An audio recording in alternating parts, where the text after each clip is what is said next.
Hi hello నమస్తే. మన India Namibia మ్యాచ్కి వచ్చేసరికి నమీబియా టాస్ గెలిచి మనకు బ్యాటింగ్ ఇచ్చారు. సంతోషం. అంటే వాళ్ళది కొంచెం ఆ డెసిషన్ నాకు కొంచెం సర్ప్రైజింగ్ అనిపించింది. మేబీ మనం యూఎస్ఏ మీద ఫస్ట్ బ్యాటింగ్లో కొంచెం తడబడ్డామని ఆ డెసిషన్ తీసుకున్నారేమో అని అనుకున్నాను. But it is kind of foolish డెసిషనే. ఇషాన్ కిషన్ చెత్త కొట్టేశాడు. అసలు ఎలా అంటే అదేదో కోపంతో, పగతో, బాధతో, ఏదో ఒక ఆవేదనతో, అసలు బ్రూటల్ ఇన్నింగ్స్ అనమాట. సో వీడికి తోడుగా మన అభిషేక్ శర్మ కూడా యాడ్ అయితే వాళ్ళిద్దరు కలిసి ఏం విధ్వంసం సృష్టిస్తారో తెలీదు. ఐ థింక్ కమింగ్ మ్యాచెస్లో ఎవరో ఒక టీంకి అయితే మూడింది కన్ఫామ్గా. అది ఎవరిని మనం చెప్పలేము. So excellent batting. దెన్ వాళ్ళ captain, Namibia captain Erasmus, excellent bowling.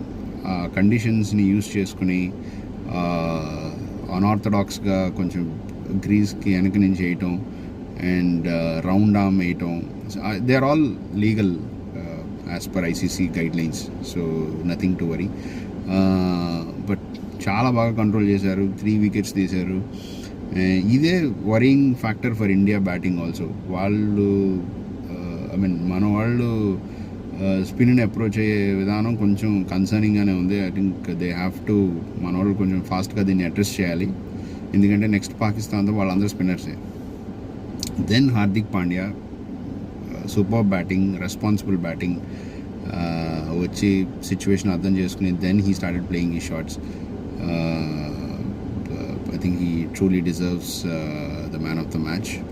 And bowling డిపార్ట్మెంట్కి వస్తే హర్ష్దీప్ కొంచెం లైట్గా treatment from Namibia openers and top order. But Varun Chakravarthy, he's a genius.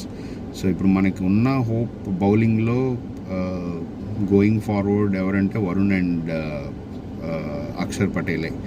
ఎందుకంటే వాళ్ళిద్దరు ఫామ్లో ఉంటే we can progress very well in this tournament.